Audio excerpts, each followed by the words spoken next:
Okay, I think we're ready to start. Uh, we're very sorry for the delay. This is caused by initially we planned the whole seminar to be on online, purely online using Zoom. But then Professor Carlos, our visitor, good morning, sir. Our visitor requested that he wants to meet the Biust family so that he can see physical interaction. So in the last minute, we had dinner yesterday and then we discussed, he arrived yesterday and then we discussed about the setup and he prefers to have a physical interaction. So this morning we tried to accommodate a physical room so that everyone can see our visitor. So yeah, we thank you for coming. Those online, thank you very much. And also those here that are physically present in software lab. So at the moment, it's a hybrid presentation. Hybrid presentation. If you want to come and meet our speaker, please come and join us in the software lab in engineering building. And then for those online, thank you for coming. And thank you for, if you have any, you can share the password and some information with your friends so that a lot of us can listen to what Professor Carlos is going to present today. So let me first introduce our speaker. Um,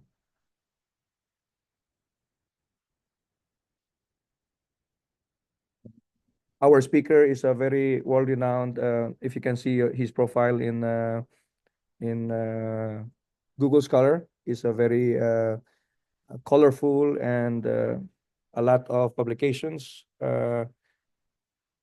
So we are very lucky to have him today as our visitor. So Professor Carlos is our visitor using the through the Erasmus Plus program. As every one of us know, there were several visitors for us coming to here to be used mostly from your university. Because the agreement said Yeah, we saw because of the agreement. Yeah, and from the Universidad Carlos III de Madrid. Yes. Yeah.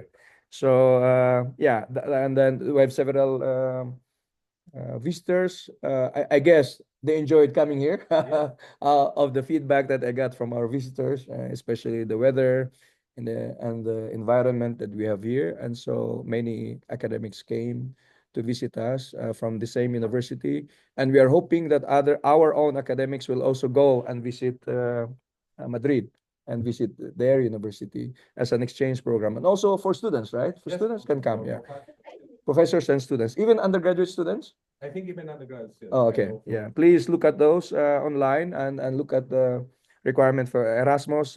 Our international linkages office is very familiar with this setup. So if you have questions, please contact the international office. So without further ado, let me introduce Professor Carlos. Professor Carlos Alario, Alario, yeah, Alario-Hoyos is a telecommunications engineer and holds a PhD in information and telecommunications technologies from Universidad de Valladolid in Spain in 2007 and 2012, respectively. He is currently an associate professor at the Department of Telematics and Engineering at Universidad Carlos III de Madrid, or UC3M, in Spain. He was Deputy Vice President for Strategy and Digital Education for 6 years at UC3M in 2017 to 2023. He has carried out research study in University of Bolton in UK in 2010, in Macquarie University in Australia in 2011, Pontificia, Pontificia University Católica de Chile in Chile in 2012, 2016, 2017, and 2018, and in MIT in the USA in 2014. His skills and experience include research and development in the areas of AI, that is artificial intelligence, in education, micro-credentials, MOOCs. What are those MOOCs? Books, massive open online courses. Okay. Uh, Multi-language open online courses. Massive. Oh, massive. Massive. Coursera, And the I courses see, are I see. So massive online courses, yeah. Open or online courses. Open meaning to say they are free or They are free in order to access the content. okay, initially. okay, Although you will need to pay, you want a certificate after completing the course. okay. That's MOOC, Learning Analytics and Evaluation of Learning Experience, among others. He is also subdirector of UNESCO Chair in Scalable Digital Education for All and has participated in numerous national and international research and capacity building projects. Ladies and gentlemen, it is my pleasure and of course my with high anticipation that we welcome Professor Carlos to our seminar today, and we hope we will have a very fruitful learning as well as interaction with him. He will stay with us for 1 week, starting for 1 week, yeah, Yeah. yeah. So starting yesterday, and so if you want to interact with him, just come to my office. He will hold office. I will just share office with me in the room 112 in engineering building, and we'll have other activities around during his entire stay. So please don't hesitate if you want to contact him. Just drop by my office to have a conversation with him. He really welcomes uh, physical interaction because that's part of his work to come here to get to learn about engineering education. Thank you very much. Okay, let's give him a big round of applause. Thanks. Thank you very much. Can you mute and Okay. here? Now? Okay, perfect. Thank you. Thank you very much for these kind words, for this introduction. It's really a pleasure for me to be here, to be imbued, please, in this part of the world, and thanks to this mobility agreement that we have between UC3M and BUST. So I'm going to talk today about AI, but AI in education. That is the field of knowledge that I'm doing research on. I would like to start with a joke, because AI in education is more than getting your teacher just like this. Probably you have seen all these transformations that you can do now with ChatGPT, because they were a hype 2 weeks ago, 3 weeks ago when this was released, especially with the Ghibli Studio style. No, the social media has been flooded with images like this. Before entering into the topic, I would like to give you a bit of the context, just a bit of the context of where I come from. It means Spain, and also my university, UC3M. Probably it's easier to spell to spell the acronym UC3M. Otherwise, it's Universidad Carlos III de Madrid, so very well pronounced by Rodrigo. So it's UC3M.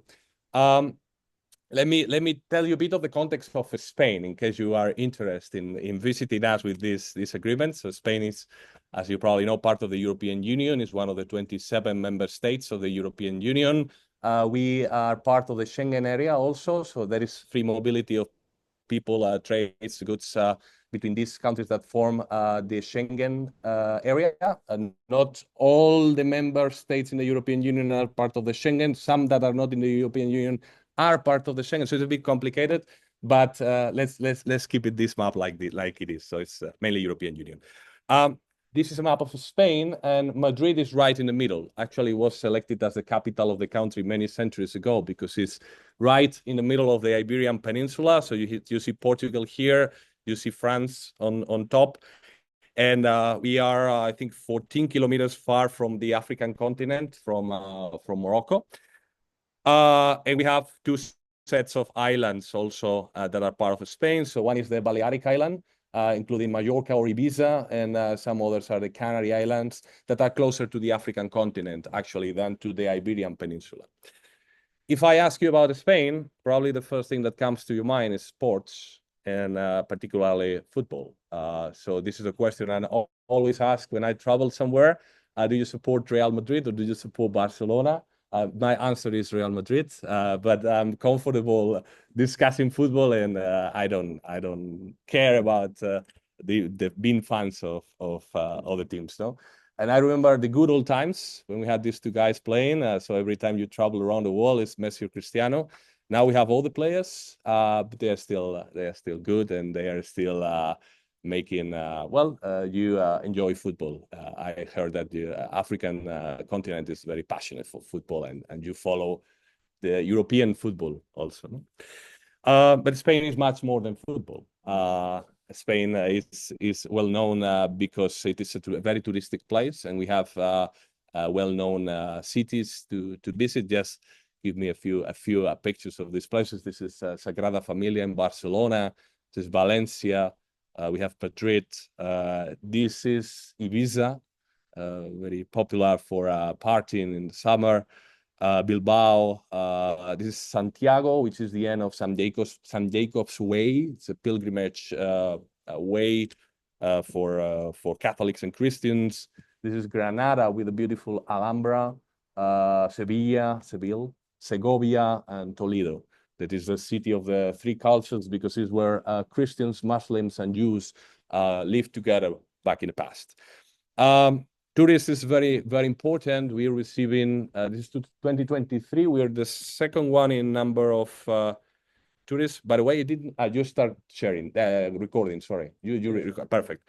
So we are the second country in number of international visitors, and we are projected to reach 100 million international visitors by this year or the following one after France, which is huge.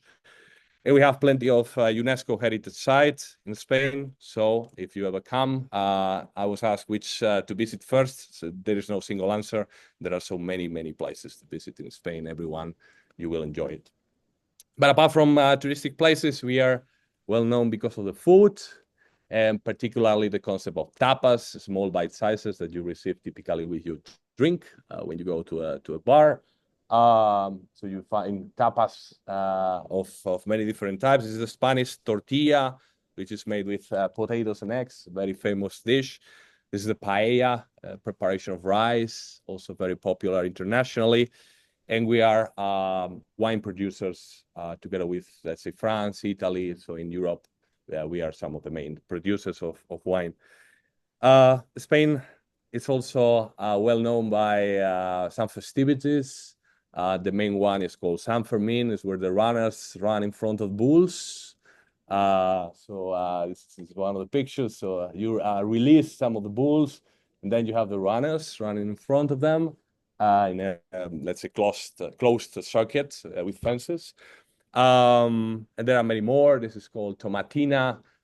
So here you use the leftovers of tomatoes in one of the harvests in the past, and you smash it and throw it to the people. So it is very colorful and cheerful. And it's there near Valencia. We have the fallas, where you have these sculptures here that are made of some kind of materials, and then they burn it, in one day. And we have Carnival in some parts of Spain, not as famous as the one in Brazil, but it's still very popular. Just a couple of things, additional things. Spain is also known by artists. So we have Velázquez, Goya, Picasso, or Dalí, among others. And maybe one of the most famous books that is the most famous in Spanish language, and one of the most famous also in the world, Don Quixote, by Cervantes. Spain shares the Spanish language with many countries, particularly Latin American countries, most of them except for Brazil that speaks Portuguese. And the US has also a majority of Spanish speakers, mainly due to migration from Mexico and other Latin American countries. In the Philippines, once they spoke Spanish, not anymore, but there are some words that remain. And in Africa, your parents still talk, grandparents. And there is one country in Africa that has Spanish as co-official language. That's Equatorial Guinea. But apart from this, that's also main relationship that we have culturally. The cultural exchanges with Latin America. And if you go to Spain, particularly if you go to places like Barcelona, don't be surprised to hear that they speak another language, not apart from Spanish. That is Catalan. Okay, so we have also our local co-official languages in Catalonia, the Catalan, in Galicia, the Galician in the Basque Country, Basque, and in Valencian, that is a kind of Catalan, but this is still a co-official language. Catalan, Galician, Valencian, Spanish come from Latin, as Portuguese, French, and Italian, And the Basque was here before Latin, so it's very difficult to speak. And only if you are born there, you will speak it. So this is just a bit of context of Spain beyond football. Let me talk briefly about my university, UC3M. So we're a public university in Madrid with 25,000 students. We have 4 campuses around Madrid, one that is on the center downtown, and 2 big campuses in 2 towns, municipalities in the south of Madrid. These are Leganés and Getafe. If you're a football fan, you might have heard about Leganés and Getafe because they play in La Liga. And yesterday, Real Madrid beat Getafe. And there is another 4th campus outside in the north. We are a university with a variety of degrees, not only science and engineering, but also humanities, law. The only thing that we don't have are health sciences. And we are young. The university was created in 1989, and we tend to be present in some of the rankings of the youngest universities in the world. So one is the QS ranking, and we are in the latest review of this ranking in position 35 in the QS top 50 under 50 universities with less than 50 years. We are a very international university, so most of the degrees are taught in English or Spanish, and the students can choose. We have a big mobility of students towards Europe, but also to other parts of the world. And we have an agreement with BUST and other universities in Africa for the mobility of professors and students. And this was mentioned by Rodrigo. The Erasmus Plus program funds this mobility, the mobility why I'm here today, but also other colleagues have been here before. And if you are interested in visiting Spain and working with us, either as a staff or as a student, you may apply and we can give you support on this process so that you can come to Madrid and also enjoy some of the highlights of Spain that I mentioned before. So yeah, these are the 4 campuses. I'm in Leganés. This is the engineering school, and this is the campus I belong to. And just to finish this first introduction, I'm part of this telematics engineering department in a research group that is focused on telematic application and services. This includes a big group on communication networks and another big group on services and applications. And I'm part of the services and applications group doing research on educational technology. And this is me. So Rodrigo did the introduction, but in case you want to have a look at my personal website or Google Scholar, here it is. And yeah, that's the first introduction of why I'm here and a bit of where I come from to share. All right, so that was the intro. Let's go to the topic of the day. So I'm going to talk about AI and particularly generative AI and how this is affecting us as universities and how it's affecting us as teachers and students. So this is my menu for today. I'm going to briefly talk about some advances and how these advances go at a very, very high speed. Then how these advances are disrupting education and how we need to deploy solutions talking together, teachers, students, managers, with generative AI and some final thoughts to conclude. So let me talk first about advances. I may say some things that are very well known by you, but I will go quickly among them. So the first thing is that we are now talking about AI a lot, so all over the news, but of course this is not new at all. This comes from the 50s, as you know, as machine learning comes. Generative AI is not as new. It comes also from the 80s, although the latest advances have been very, very recently in the last decade. Large language models, that is the core of the current solutions for generative AI, are relatively new. And then we got ChatGPT on the 30th of November of 2022, and then the world started to pay a lot of attention to a type of AI, generative AI, and many solutions, many applications have come afterwards, right? So the big surprise for us, I told you at the beginning, I'm not an expert on AI. I just follow the path of doing research on educational technologies to be interested by the potential of generative AI. In our group, we have worked with machine learning, but mainly for the prediction of students' grades, dropouts. So these kind of solutions as part of what is called learning analytics. But now we're paying a lot of attention to AI. And the main thing is because we saw for the first time systems that were able to create content that looked like a human content, human created content, at least a human-like content. And we thought that language was something very human, but we discovered that machines can create content that looks like a human-like style. And this was really a big surprise at the beginning. I'm sure that you know this came at the right moment because three elements just were put together. First, that we have a lot of data today coming from multiple sources and in multiple formats. Then the computing capabilities have increased extensively in the last couple of years. I'm sure you know the Moore's law and how technology is being cheaper and more powerful. And the third one is, of course, the advance of models, particularly deep learning.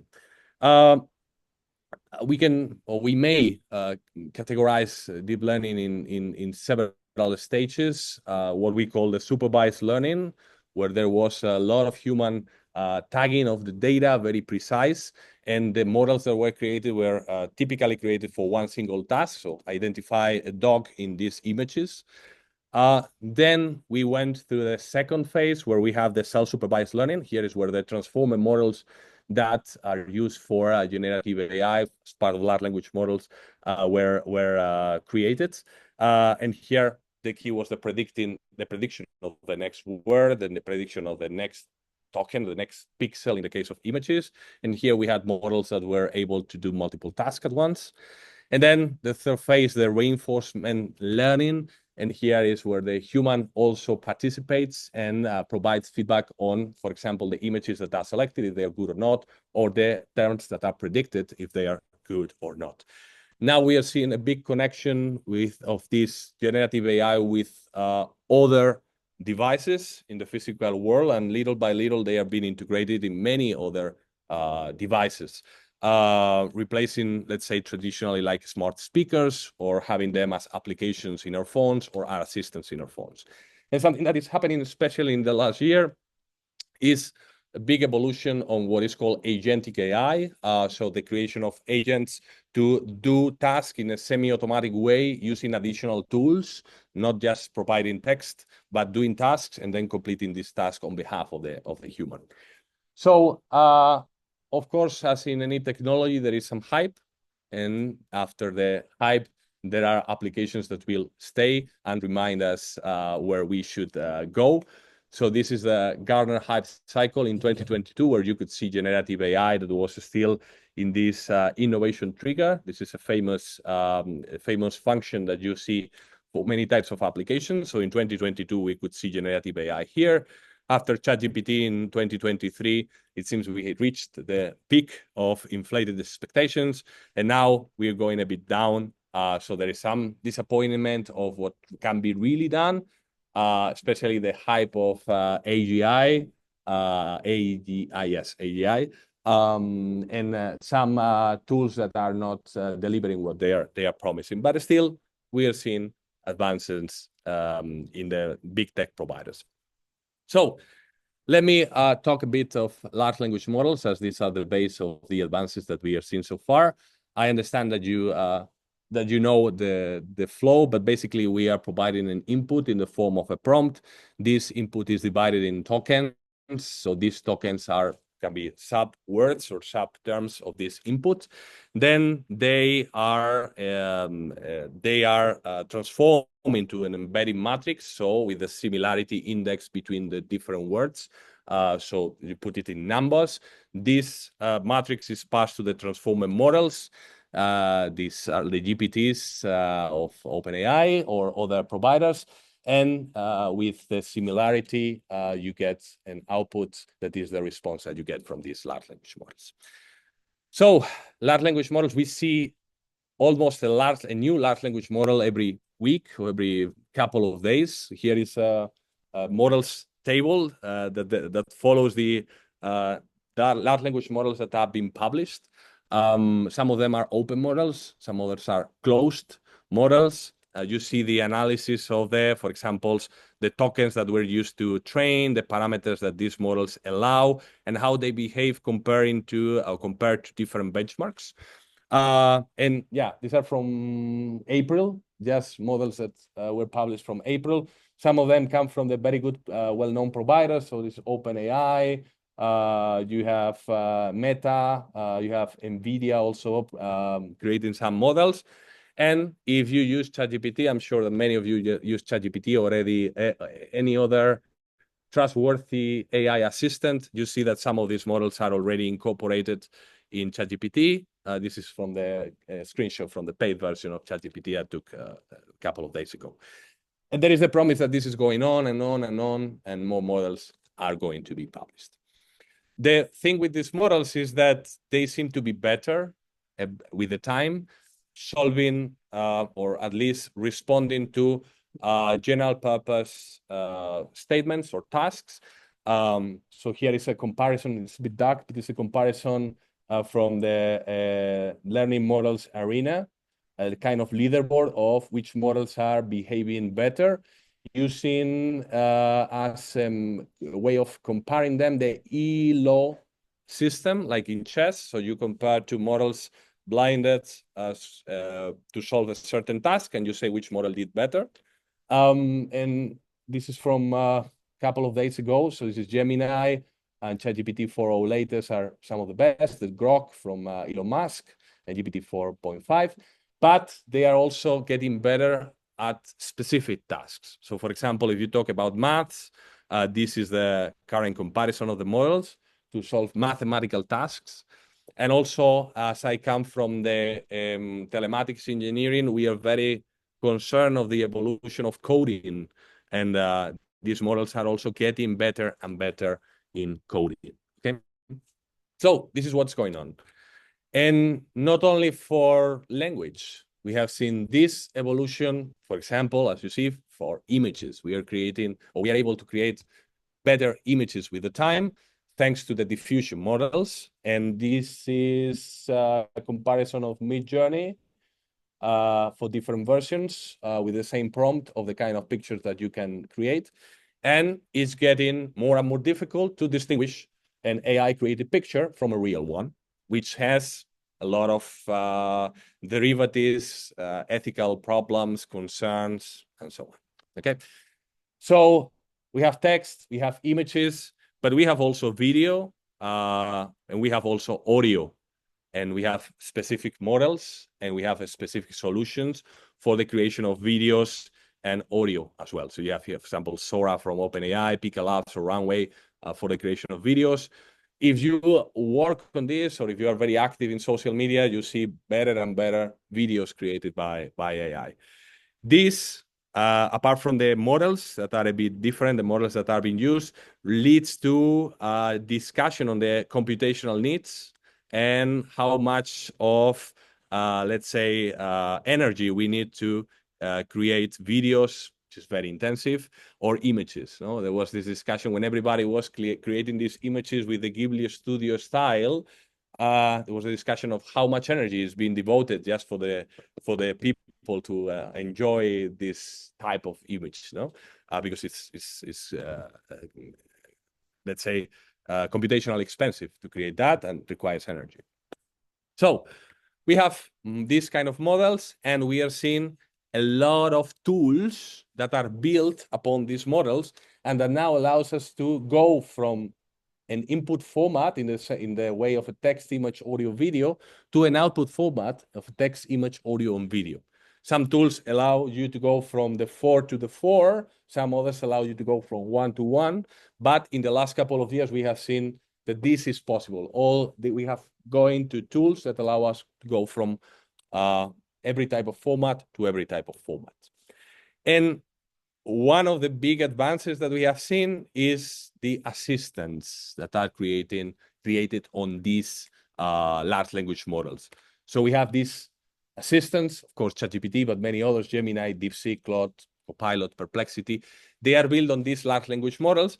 And sometimes it's a bit confusing because the model has the same name of the tool or the assistant. No, in the case of Claude, the models are called Claude 3.5, Claude 3.7, and the tool is Claude.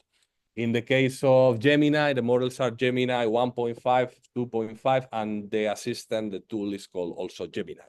In ChatGPT, you have the GPT 4.0, GPT 4.5, and it's ChatGPT as the tool, the brand of it. So building on these models, what we have seen is that there are a lot of startups and companies that are creating their own applications. And if you go to social media, you're on Facebook, Instagram, you will see a lot of people talking about this and trying to summarize this huge number of tools in lists that are, let's say, more or less organized. But it's really difficult to organize these tools. And we have seen that tools such as ChatGPT are evolving to be able to complete many different tasks that go beyond their original purpose. No? So we have these kind of lists of AI tools that are solving your life for everything, but they all are building on the same models. So important thing are the large language models and how they are evolving. No? But many people are seeing the opportunities to create their own AI tools on top of them. So this is going on, and actually it's very, very difficult to keep the pace of the evolution of AI tools and large language models. I'm going to mention just a few things that happened in the last few months, but this is not a complete list, but just a few things that at least surprised me when I saw them for the first time. So for example, as I work in computing, the first thing I saw, this is from August last year, Claude released what they call the artifacts. So you ask for a piece of code. This piece of code appeared in a different window or frame inside the tool. And if the code could be executed like JavaScript, so you could see the result directly here.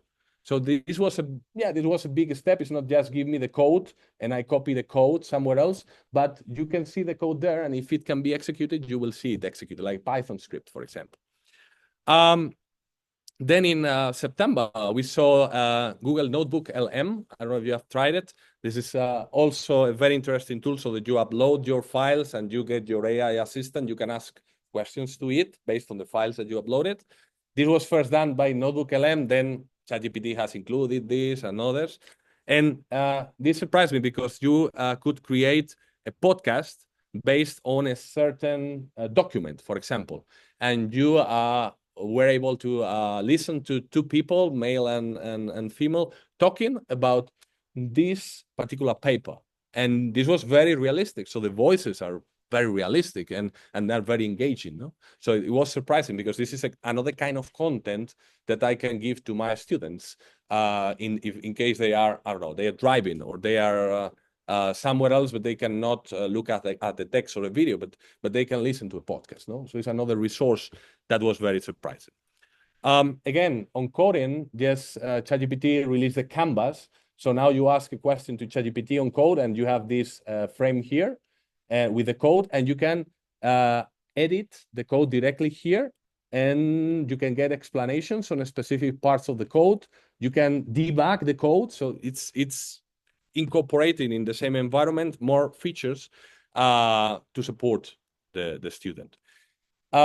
Some more things that we have seen, for example, the incorporation of the search functionality. So now you can search also on the web with ChatGPT. You can search on the web for a specific information and get the sources. That this was something that was not available before, and this was released in October. Or the interesting deep research mode that I think is also changing the way we do research, not only for education, but also doing a state of the art on a certain topic that was traditionally a complex and long task that we had to do.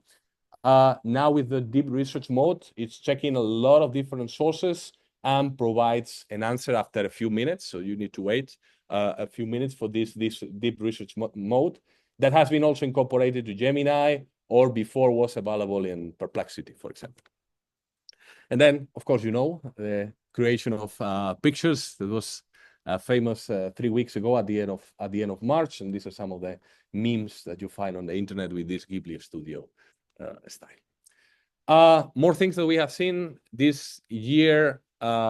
We have seen the release of agentic AI, or the evolution of agentic AI, and we have seen examples. ChatGPT first, or OpenAI first released the operator, which allows you to ask for a certain task, and it takes control of your website in order to collect information and do certain tasks. So this was one of the examples that they provided. So I want to find a one-day tour in Rome on TripAdvisor, and it goes to TripAdvisor, looks at the information, and then returns it to you. So now we don't have only assistants, but we have agents that have access to tools, including your browser, and can have control of your browser on your behalf. Okay. So in terms of education, there is something that could happen and that we can discuss, and is you probably have a learning management system. I don't know if it's Moodle, Blackboard, which learning management system do you use? It's Blackboard, no? So that you can have an agent that acts on behalf of the student, connects to the platform, and do the tasks of the student, because you can access the learning management system with one of these agents. No? And I have seen recent examples. This is Manus, that is a Chinese application. And here the example was, I have a list of resumes, and I want you to assess this list of resumes and give me a summary, or at least a evaluation of the resumes. And it takes control of tools such as the extraction of the zip file, creation of a spreadsheet, adding values to the spreadsheet, and then based on the values and calculations on the spreadsheet, it returns the result. So we are seeing this happening more and more with more tools, and this is, I would say, one of the main evolutions this year. No?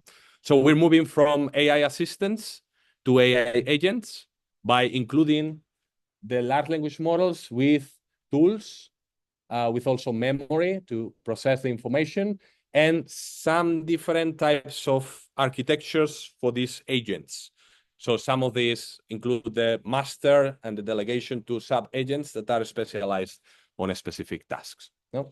So the user query pass now through one or several agents, and then before returning this result here. Okay. So, and for that, and this is something that we're doing at the research level, there are frameworks for the creation of agents. Some of them are used for free, some others you need to pay for them. But we see also big evolution in the agents. And even, I think 3 or 4 days ago, OpenAI released a guide to build agents, including the code for that. Okay. So, in order to conclude this part, we are seeing changes at a very, very, very high speed. And this can be exhausting for us, because we need to try to keep the pace. The changes are, let's say, almost at an exponential growth, and we are very bad at making decisions at an exponential growth. We could see that during the pandemic. So you start with a few cases, and then it goes very, very fast, and you need to take rapid decisions on what to do. But humans are not very good at that. We tend to think linearly. So next year will be similar to this one, maybe with a slight change, but we don't think in the exponential growth. And as such, I don't know if this happens to you as students, as professors. I sometimes feel overwhelmed with all these changes, because I need to change so many things in my teaching, in my research, and also learn about this, that I cannot keep the pace. So yeah, I really feel overwhelmed. You feel like that. Probably you feel like that. So I feel the pressure of all this evolution, the technological evolution on me, and I need to try to react. No? So this is the first part. This is the first phase. So the first part in my lecture. This is what's going on in the world. And now we need to talk about education. How is this affecting us as teachers, as students? So let me take a bit of water, and I'll continue. While having this break, normally I get in trouble in the I don't follow. There's a certain order here. Okay. For me, I don't normally follow. I think my mic is on here. If you want to talk to those that are home. That's fine. This is just the room. Okay. Never mind. I can.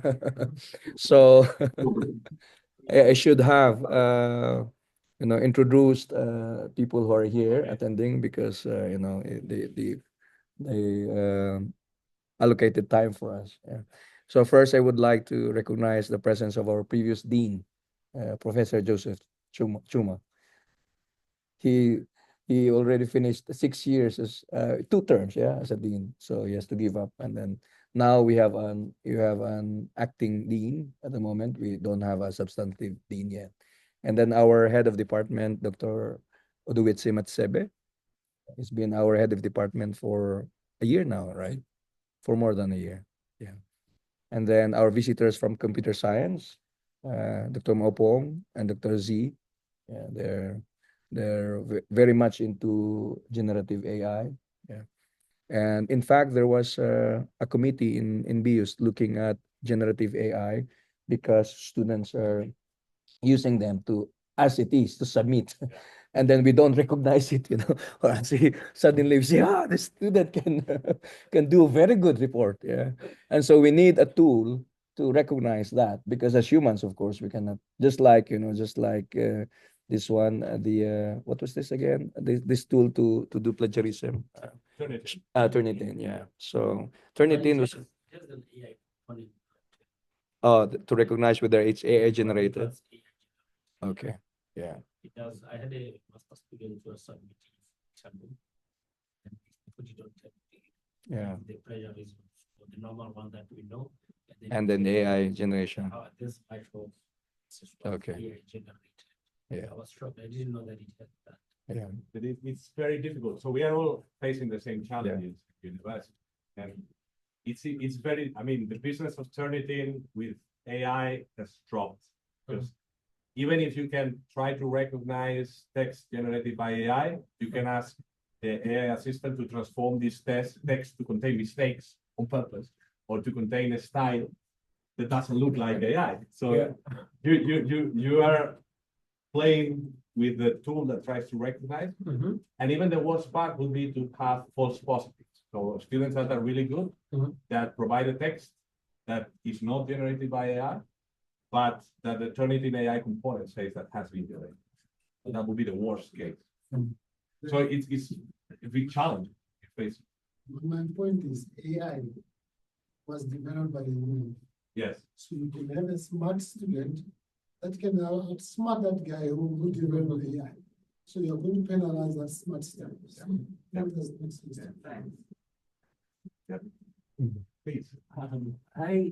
I used the relative AI just to check my solutions for the final exam. The one I was going to read. Yes. So far they were good. Yes, of course. I mean, many problems, like a simple problem is check if a list of, if an argument with premise and conclusion is valid. And please use the truth table. So this kind of problem has only one solution. You have to build the truth table.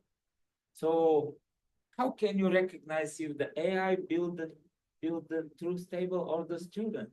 We simply have to acknowledge that there is no way to recognize it, because the final solution is just a table and Yeah. Sometimes it's difficult. That's right.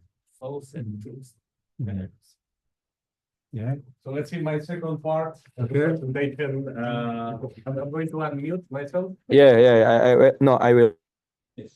So I am mute and I continue. Let's see, because I'm going to discuss many of these things in the second part. So this is the context. First part is the context. This is what we have now, and this is changing our lives, especially in education in many ways, no matter the field or the courses that you teach. Okay. So let's talk about the disruption in education. And I like to start this with this is why AI or Gen AI is making the traditional education model obsolete. And here there are two ideas. The first one is, what's the value of a lecture now? When you have a tool, an AI assistant that can summarize a lot of information and put it in a language that you understand. And you can ask again, okay, I don't understand, give me more examples. So, and this is 24/7. So this is part of the task of the teacher before, but now it can be supported by a Gen AI tool. And the second one is the challenge is how we are going to assess students, how we are going to assess their competencies in a real world scenario, because after coming to the university, they will go to a company, and in the company, they will have Gen AI tools in order to help them. So we need to assess competencies in a real or realistic way, and competencies that are valid when they go outside using AI. So this is very, very complex, and this is the discussion everywhere. I read, it was 2-3 days ago, I read this, what this is, yeah, let me just, yeah. So I read this and I was thinking, yeah, it's true, no? So some students may think when they leave the university and they are still assessed in the traditional way, that there could be some waste of time in going to the university. This was a US report, not the sample is not very high, but it gave me some food for thinking, no? Because yeah, so we taught them sometimes in the traditional way, and then they go to the company and the things are changing maybe faster than the university, because university has a lot of inertia on the things that we're doing, and it's difficult to change things in the university, no? So let me go back to the teacher. This looks like me, and let me show several ways that I'm seeing in my colleagues according to this new reality. The first thing is that Professor Type 1 is this is a threat. So I like to do the things my way, and AI is just a threat. So students are cheating, students are copying, and this is the only thing that I'm concerned about. So I don't like AI at all. The second one is, this is not relevant. I will keep doing things my own way. And especially in the first few months after ChatGPT was released, I talked to many colleagues that said, nah, this is not that relevant. And I still talk to some colleagues that tried some AI tools at the beginning when they were not as good as they are today. And they thought, they will not be able to solve the kind of problems that I put to my students. So they will not be able to solve these kind of things. But this has been changing because the large language models are evolving, as we saw here. Then we have a type 3, that's AI is doing everything. AI is going to do everything, the magic solution. And then let's say a better way of approaching it. This is another tool that we have, a very useful one, and we should try to make the most out of it. So this is a bit of the diagram with the expectations that we have from AI and the awareness of AI capabilities, and these four types of tools. Yes, of course, I have the pragmatic one. No, so this is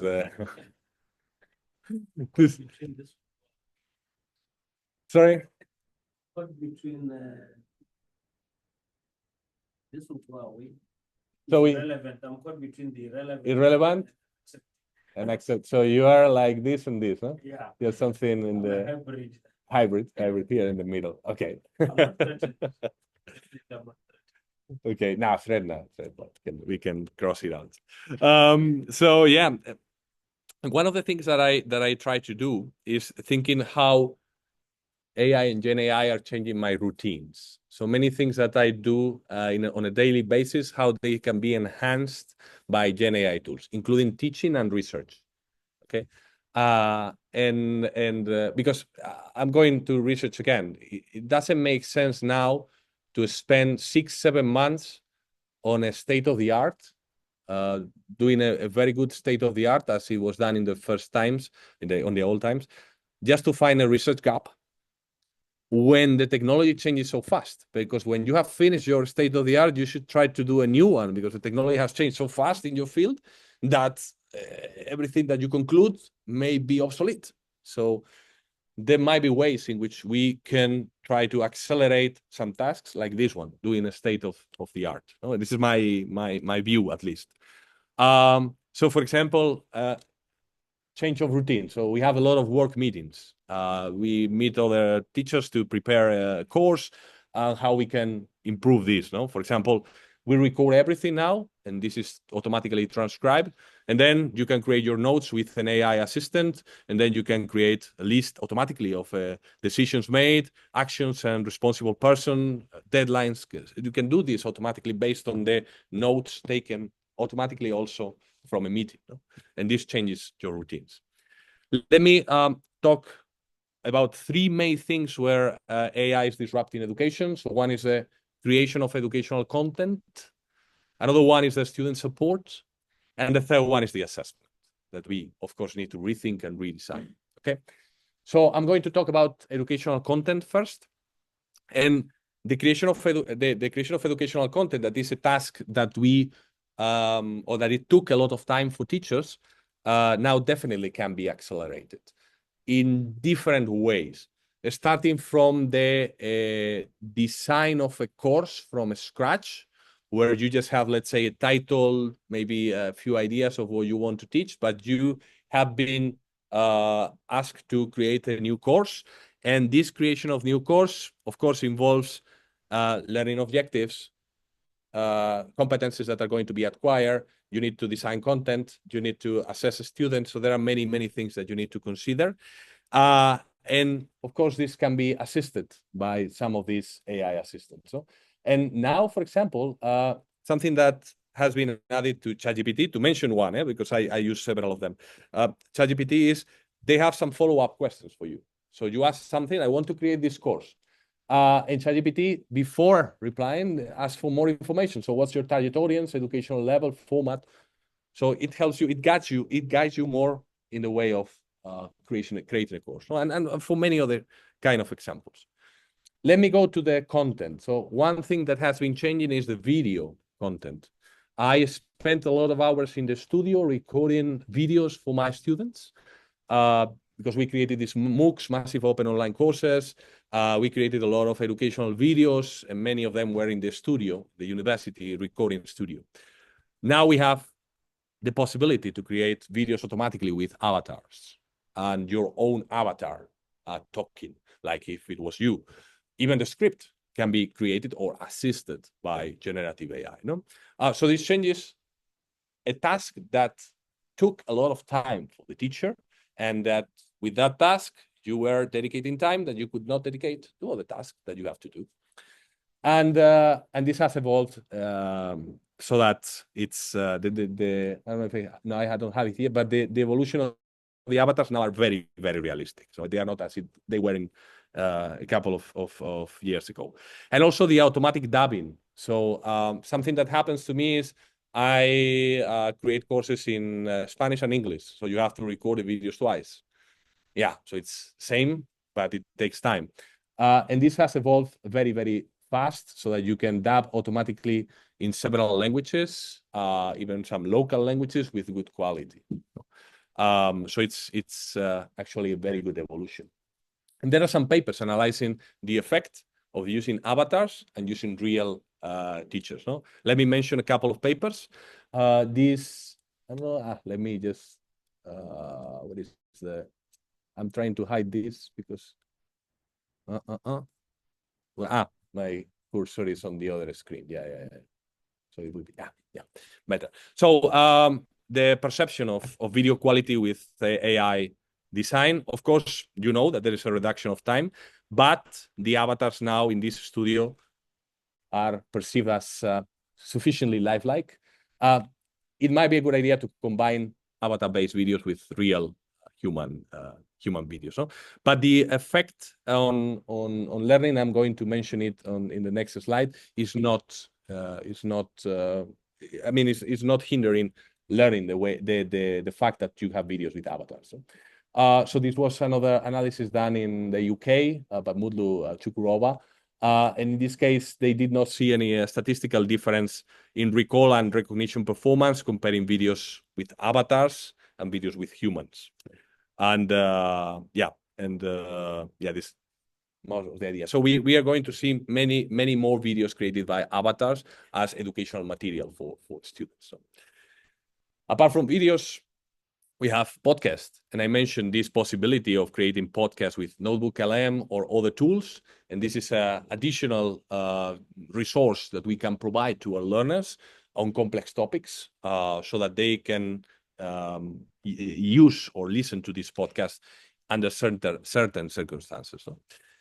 But there are many other possibilities, and some of them seem to me already quite old because I discovered them more than a year ago, like the possibility of creating some diagrams based on text using a language in the middle. So, for example, if you ask ChatGPT to create a certain mind map, you can use, let's say, an intermediate language. Here is Mermaids. It's an intermediate language. So you can use JavaScript. You can use, let's say, LaTeX as the intermediate language to create diagrams. And this can be an interesting resource for the learner. So you ask it to create, using Mermaid, this mind map with these concepts, and you get to a Mermaid editor, and you get the image of the mind map. Or, yeah, this is the image. Or you can create diagrams in LaTeX. So you can go to Overleaf. I don't know if you use Overleaf here as a collaborative LaTeX editor. So you ask, I want a chart to be created. Give me the text in LaTeX, and then you get this like here. So it's you get it in Overleaf, and this is done. No, in the latest interactions that I had with ChatGPT in the last few weeks, it may offer you to create a diagram if you wish, but the quality is not as good. And with the release of this generation of images that we have seen with the Ghibli Studio, I see a lot of potential to be able to create more and more images that can be used as content for the students. And as I mentioned before, there are many tools that are building upon this. So you have some specific tools. This is one, Study Fetch, that allows you to upload in some content, create many different types of resources like flashcards, quizzes, and so on. No? And the important thing is to integrate, for me, the important thing is to integrate this in your regular LMS. It can be Blackboard, Canvas, Moodle. So I think little by little, we are going to see more generative AI tools building on large language models integrated directly in the learning management system, because it's the way to go to assist professors when they are creating content. No? So this is the important part. I've seen many tools evolving during the time. I'm going to mention just a couple of them that surprised me when I saw them for the first time. This is Prep AI. This is from 2023, which seems ages if we talk about generative AI, and was the first tool I saw where you could upload a text or a video and then create quizzes. And some interesting feature was that you could create quizzes based on Bloom's taxonomy. So you could create questions that are more oriented to lower levels of Bloom's taxonomy, like understanding, remembering, and so on, and upper levels, like analyzing, creating, so more complex questions. And some tool that surprised me, again, back in 2023, was this Knowledge, spelled like that.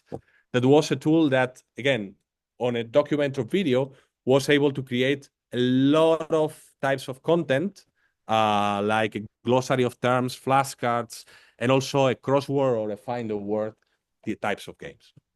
So the creation of content is evolving. Now you have an assistant that could be, I like this analogy, could be like your intern that, of course, make mistakes, but also helps you gain time for other tasks. Let me also talk about an important part that is student support. So now we have assistants that can support students in many different ways. So, for example, step-by-step explanations of complex topics. Give me problems to practice, custom practice problems. Instant feedback. So the teacher is not always present for the student. It's not always 24/7, but the student needs to study, I don't know, at midnight, and the teacher is not there. So I need some feedback on this exercise that I'm doing. It's getting better at math, at science, definitely. And of course, writing, it helps a lot. And here is the debate of how much of the text is written by a Gen AI tool. Is it all, or is it just an improvement of a text that I started to write? Or for example, I'm not native in English, so it helps me a lot to improve my text in English when I'm writing in the first draft in English. So it improves the quality of the text. And this is good. I think this is a good way of using generative AI. I like to refer to Salman Khan. I don't know if you know this guy. This was the founder of Khan Academy and one of the pioneers of teaching through videos on the internet. And this is the important quote. So how do we let students do their work independently, but do it in a way that AI isn't doing everything for them, but just supporting them? No? He created, it was 2 years ago, one assistant based on this large language model. It was a Socratic tutor. So instead of providing the answer directly, it makes you think and get to the solution yourself step by step. So that's the idea. No? That's a good use of GenAI. So I still want you to think. No? And this is Khan-Migo. This is incorporated in Khan Academy, but it has been released as the GPTs. You know, ChatGPT allows you to create your own AI assistants that are called GPTs. And in this case, it's TutorMe. So it's independent from the Khan Academy platform, and you can use it as a GPT. And has created several variations. One for them is for code assistance. No? Yeah. Carlos, I think we have to wrap up. Yeah. Slides to do, then we can continue on Monday. Okay. Because I think there's many information. Yeah. That a lot of us still want, but so I have, let's say, five more slides. Okay. And I conclude part number 2, and then I will continue with part number 3 on Monday. All right. So, but again, the important thing is that everything is integrated in our own learning management systems. So the student does not need to go to another tool, but in the learning management system, you see that you have an assistant that knows about the content of this course and can provide personalized or contextualized answers based on the context of this course. So this is the other part, how to integrate Gen AI in our educational ecosystem, in the educational ecosystem of this university, right? And then I'm going to briefly address the elephant in the room, briefly talk about assessment, you know, how we redesign assessment. And we can see assessment, there are 2 main types of assessment. The first one is formative assessment. And actually, Gen AI can be very good for formative assessment. For example, sometimes your students are sending you a task and you don't have time to provide formative assessment. You have, I don't know, 30, 40 students. You don't have time to provide formative assessment. But you can provide a rubric to an AI assistant and ask to revise the works or the task, the submissions based on the rubric, and provide an immediate feedback to be delivered to the students. Of course, you can have a look at it, but it gives immediate feedback. That is something the student needs. So for formative feedback, for formative assessment is a very good, can be a very good tool. We had a paper on this, and the benefit is, of course, scaling up the formative assessment that is very costly for the professor. Of course, the topic makes sometimes a bit difficult to get appropriate formative feedback from the Gen AI. Even in research, I know that there are publishers that are using Gen AI to review papers, not as the sole reviewer, but as an additional reviewer to the human reviewers. And of course, the human supervision is the key.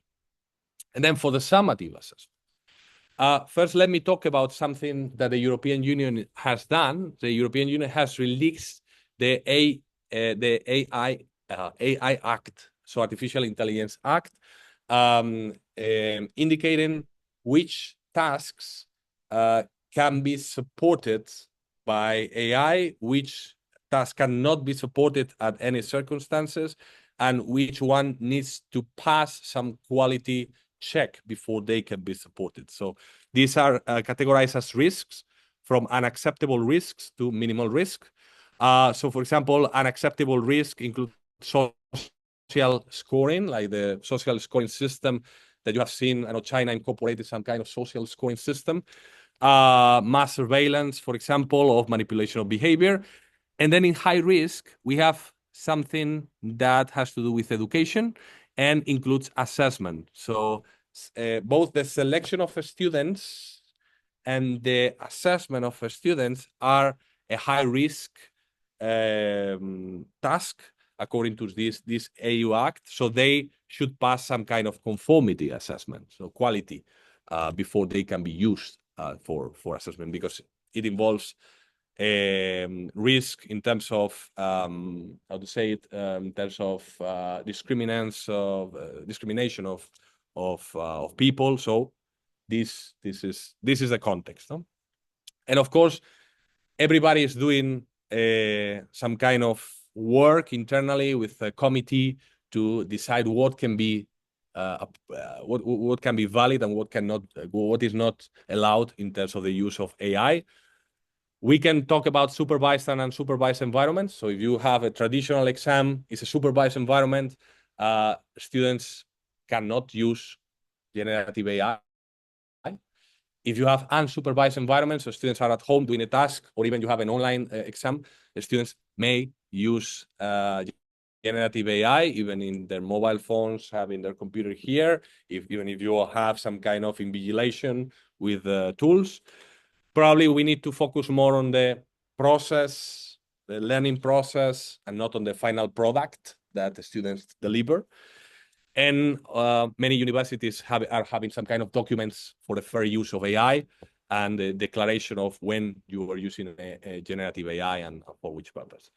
But, and this is the last slide, even for supervised assessment environments, students will be able to use Gen AI at some point. I don't know if you've seen, for example, these glasses, Ray-Ban glasses that incorporate or have been developed with Meta technology to have your large language model here, and then here you will hear the solution. I mean, I need to wear glasses because I don't see well. This means that I cannot go to the examination room without my glasses because I have the risk of having here a special device with large language model. So how are we going to assess our students? And this technology is there. It will come. It will be cheaper. It will be adopted at some point. If it's not glasses, we will have contact lenses. Maybe sounds very, I don't know. You see Black Mirror, the TV series from Netflix, but sounds very futuristic. But the technology can be there. Even Elon Musk was having this company, how is it called, Neuralink, so that it has your chip here. So you connect, once the large language model is there, you can connect to it, and then you know. So this is a reality, no? And we are a university, we are facing this situation, and yeah, this is 2025. So we need to talk more and collaborate more to find solutions to these challenges. So I will leave it here, and I will continue on Monday with the third and fourth part of this presentation. That's good, Carlos. Thank you very much. So we thank Professor Carlos for that. Let me mute. I'm Yeah, muting no problem. here. Very informative discussion, and that brings about the required. I think the most powerful part of being human is the emotion, that brings the emotion of how we should react to these AI tools. And so we're open our discussion for maybe the next 10 minutes, so that we can have a good conversation. But please, all of us, just to announce that we will have another time with Professor Carlos on Monday, also hybrid like this. If you want to meet him, please, we will schedule a room. I'm not sure if this room is still available, but we'll have hybrid again, where Professor Carlos will discuss the second and third part of his presentations. Yeah. So there are more very interesting topics that he will show to us, and please join us. So let's open our discussions. I mean, the floor for questions. Please, those online, please write your questions, and I will ask them for you. And for those here in the room, please feel free to ask questions.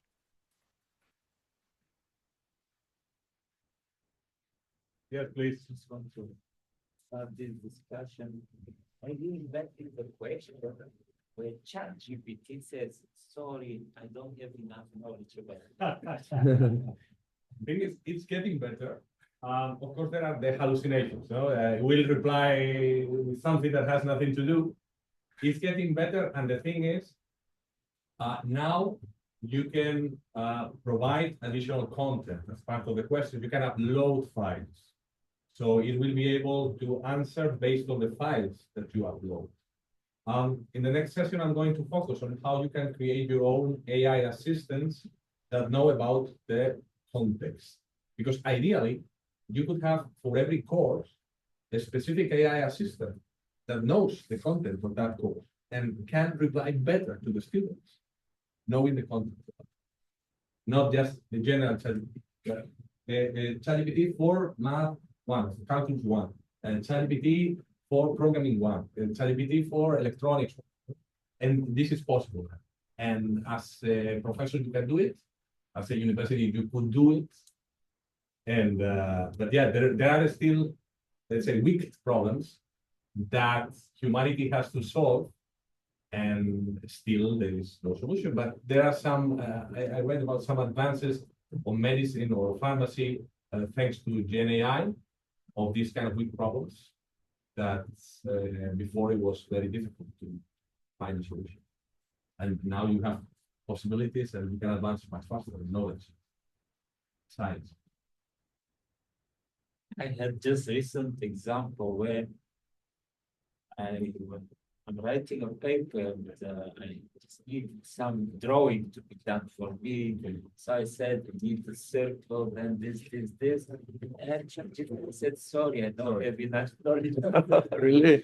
So, but you can use one of these languages, intermediate language. So you can use LaTeX or Mermaid to create the drawing. So just give me the code to create this kind of diagram or chart in Mermaid. If you do the code, you copy it, leave later. Mermaid live editor. So Mermaid. Mermaid, for example, so Mermaid allows you to do some diagrams. So yeah, so this is the example that I took. So Mermaid has some type of diagrams that you can use.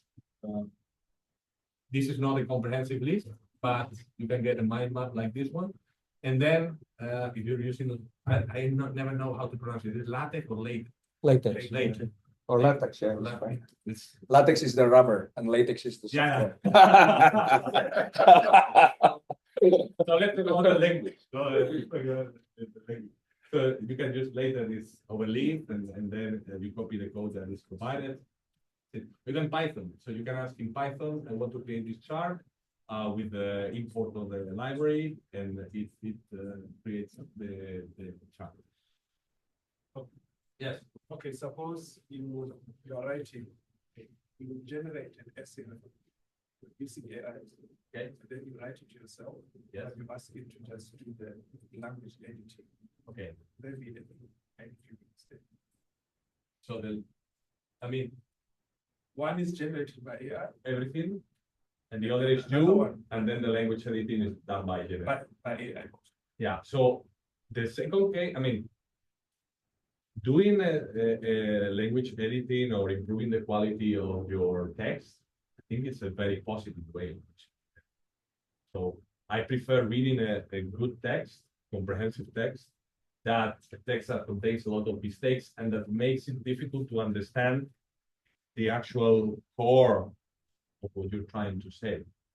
For example, in terms of the research, the publishers are publishing also the guidelines on how you should declare the use of generative AI when you use it.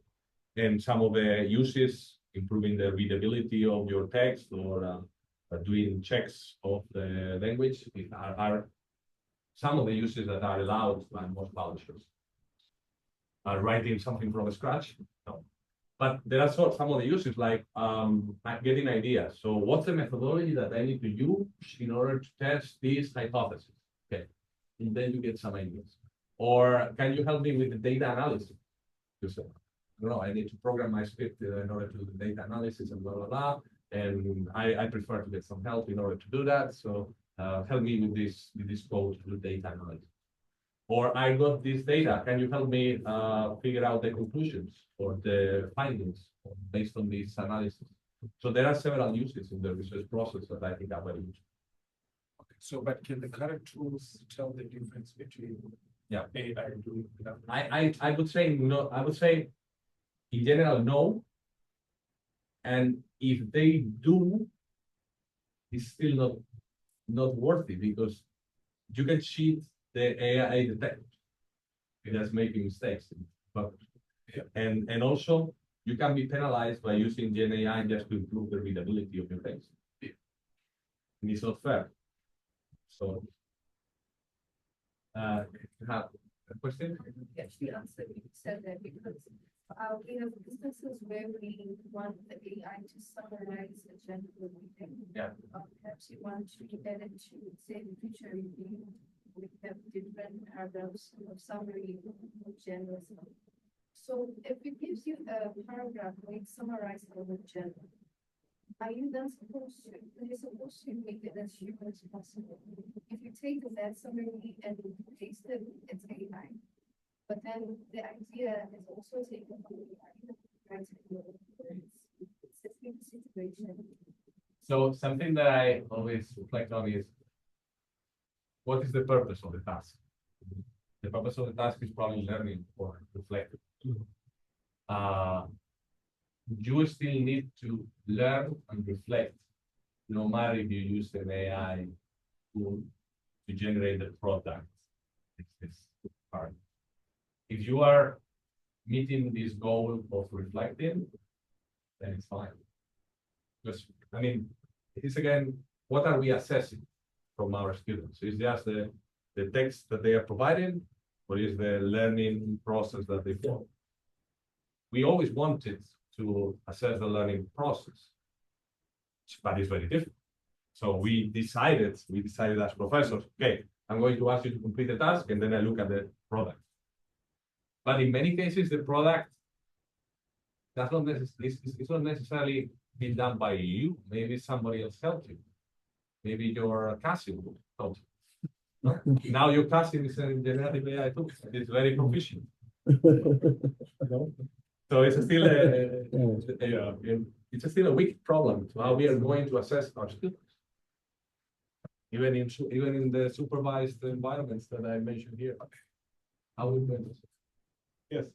So I know one story where the father and the mother of a child, they asked the teacher, why does my son need to study adding numbers, multiplying numbers, and so on, when we can buy him a calculator and he can just press plus, equal, and so on. So there is no need for the children anymore to study addition, subtraction, so on. And the true answer is that imagine that this calculator malfunctions. So your son one day goes to buy a calculator and a second-hand car, and he has discount of 10%. Yeah, You cannot compute.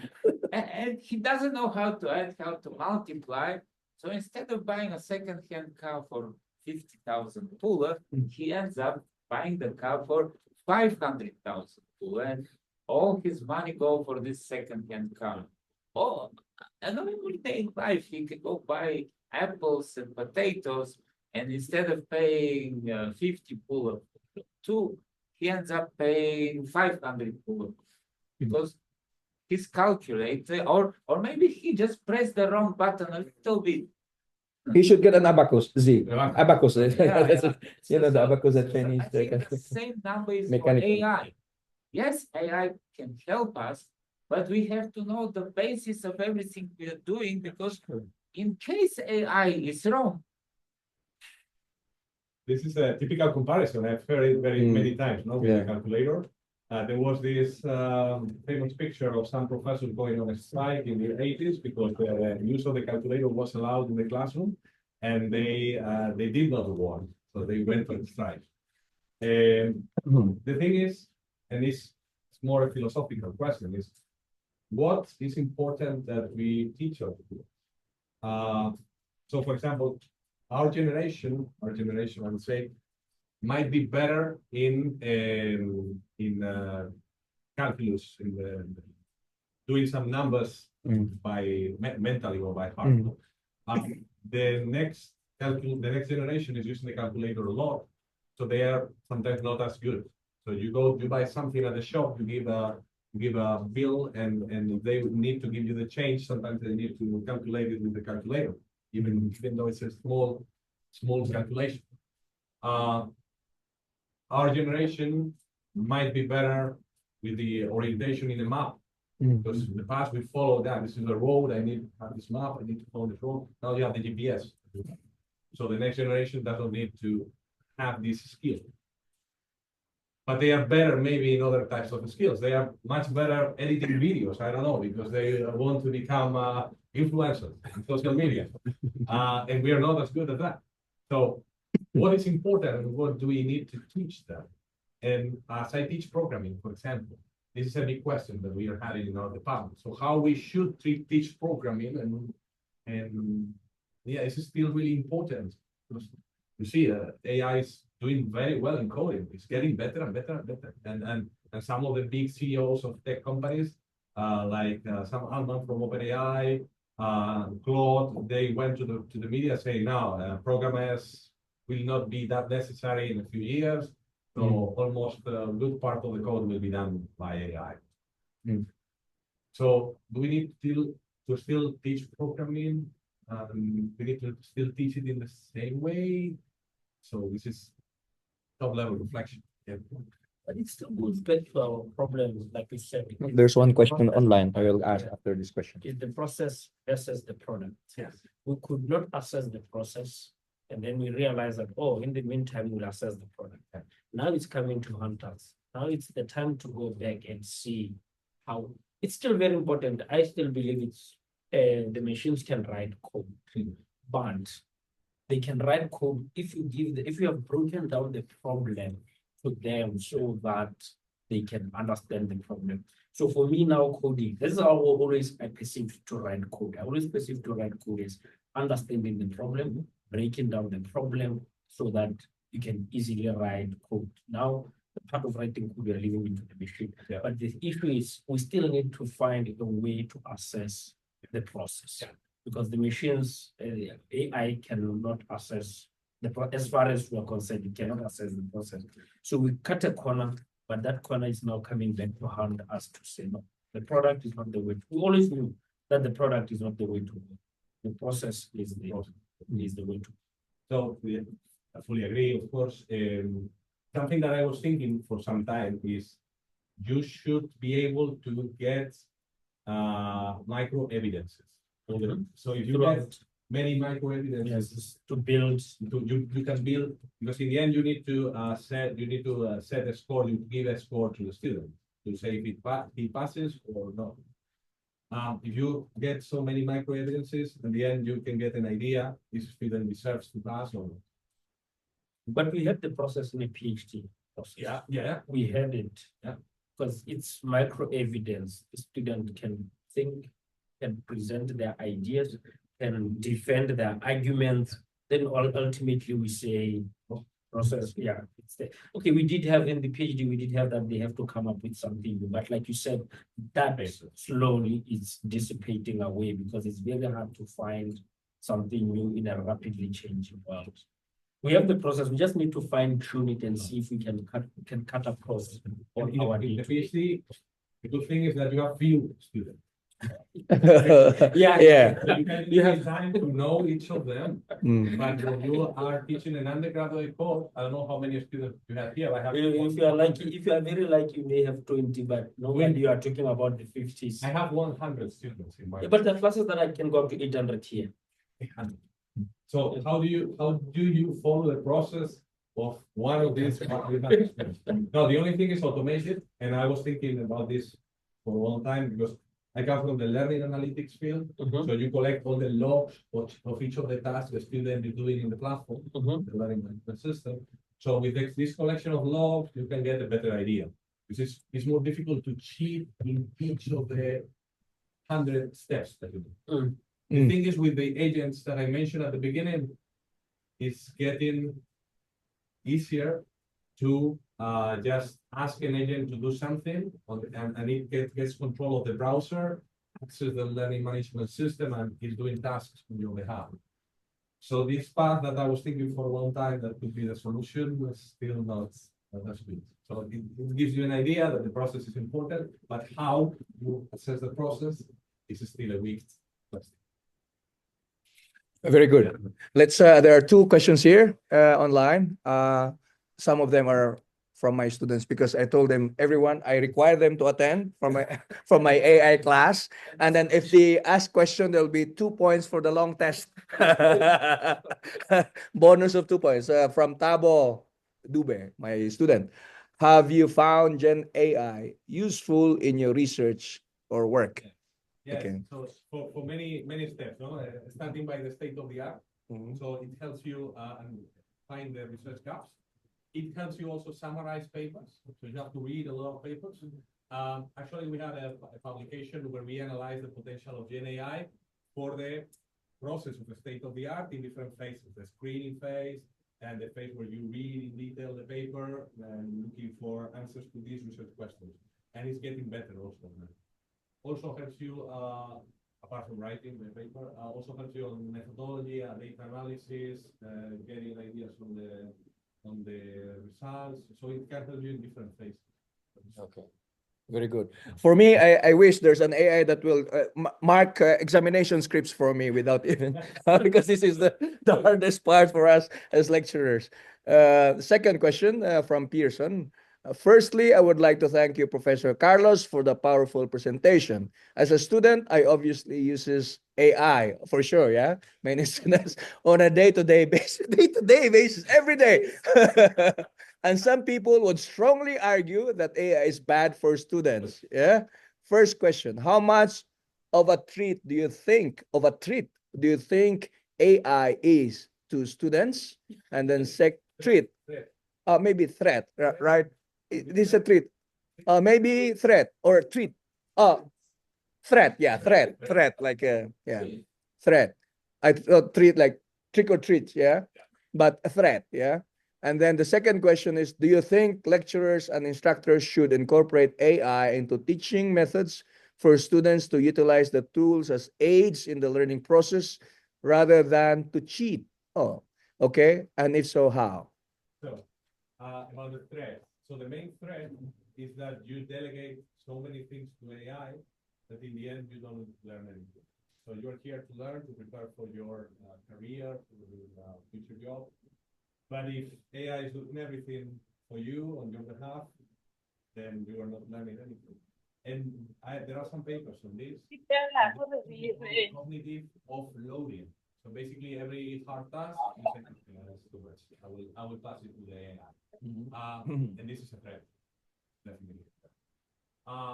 But I still see the positive side. This is a very powerful tool. I wish I had this when I was a student, because I struggled reading a lot of books, a lot of documentation to try to understand something, and you dedicate a lot of hours to try to understand some complex concepts, no?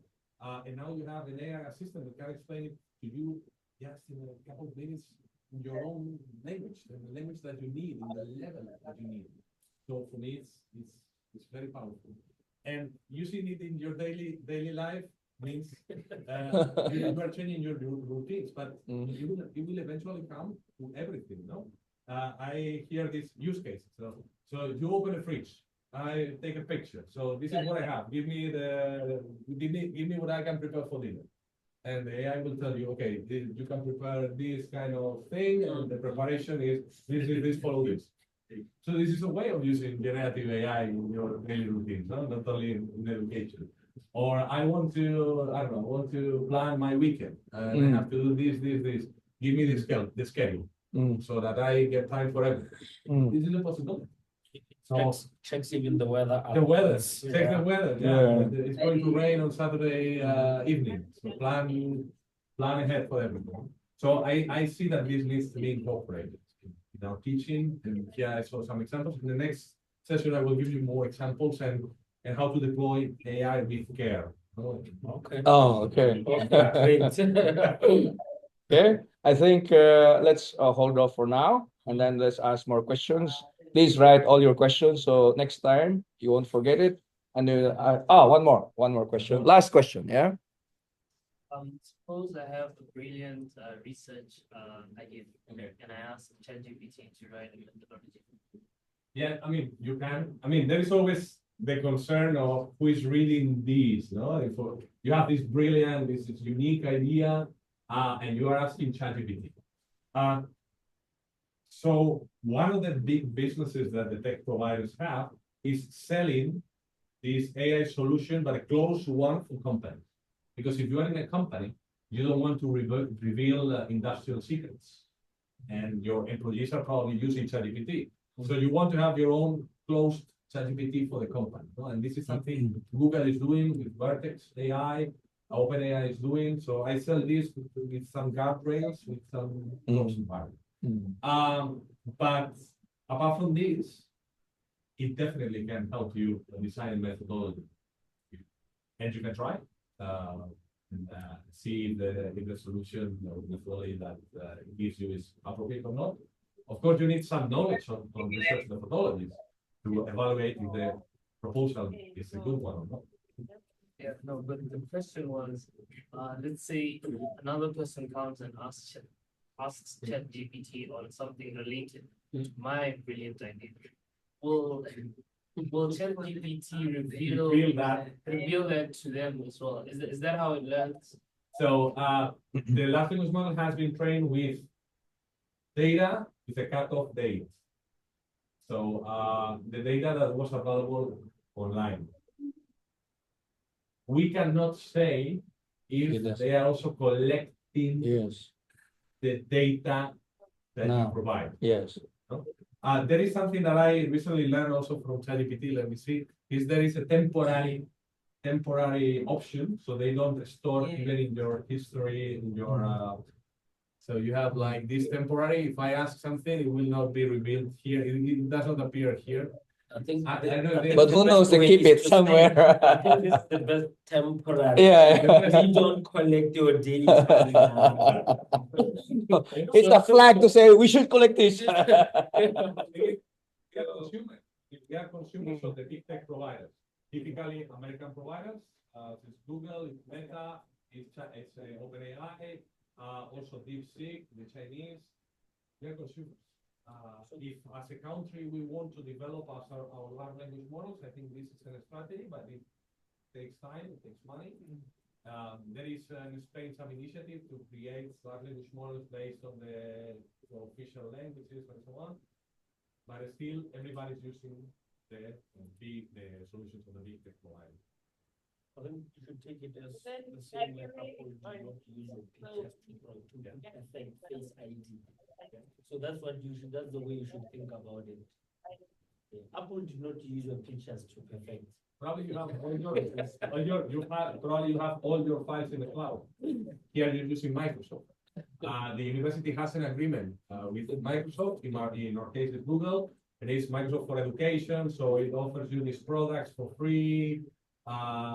Then it tells you that there are some safety measures, so the information is not shared.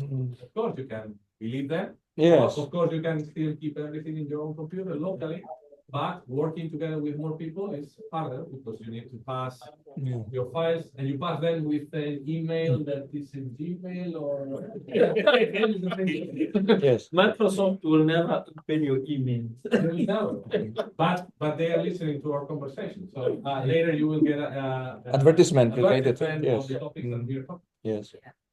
So Even your camera, you have to turn it off because they're looking at you whatever you're doing. So if you have a brilliant idea, It doesn't show the green light, but it's looking at you. If you have a brilliant idea, just go the old-fashioned way, my friend.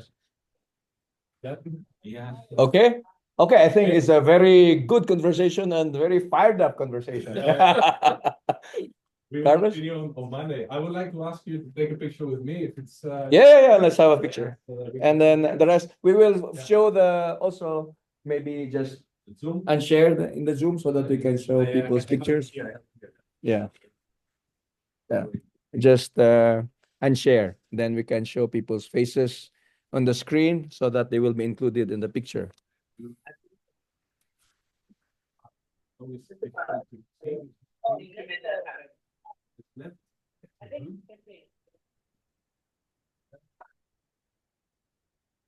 Okay. Just Go to the view, go to the view of view. yeah, and make it, yeah, the second one. Gallery. Yeah. And then you can ask them to turn on their camera. If So I they want. want. Okay. Yeah. Please ask. Okay. You're muted. Yeah, I'm oh yeah, please turn on your cameras so that we can see all of you. We're going to have a group photo. But ladies normally don't turn on the cameras. Students do not normally. You don't, yes. Thank you very much for having me. Okay, let's give Carlos a round of applause.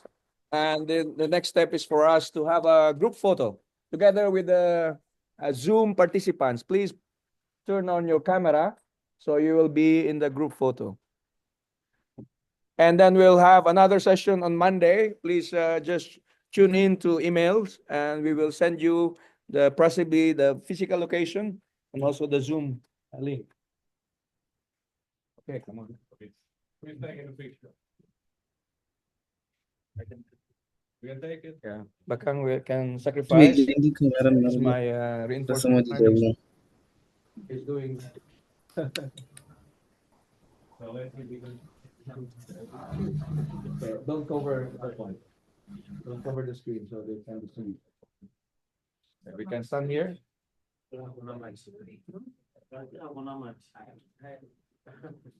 Don't stand there. We should stand here on the side. Bakang, you should go at the back because we will occupy. Okay, let me arrange people. Here, go there. And there. Like that. Come on, one more. Okay, the lecturers there. They don't mix with the students, yeah? Students here. The natural things. Yeah. This is our future lecturer. See, can you move a little bit? So that we won't cover.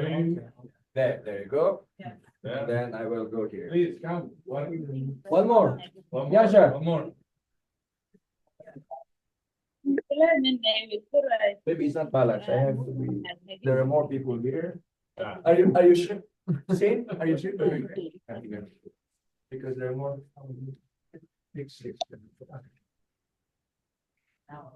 Hi.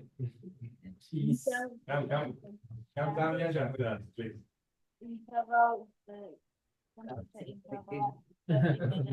Okay.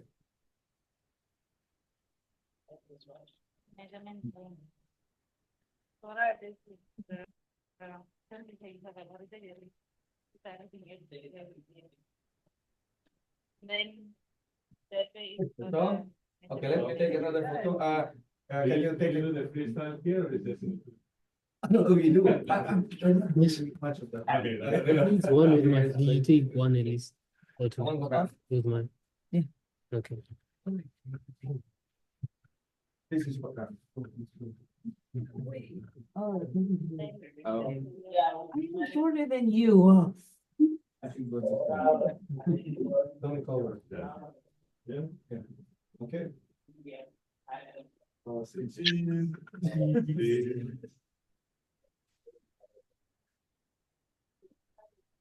Thank you very much. Thank you. Thank you. Thank you. See you, man. Yeah, see you. Thank you.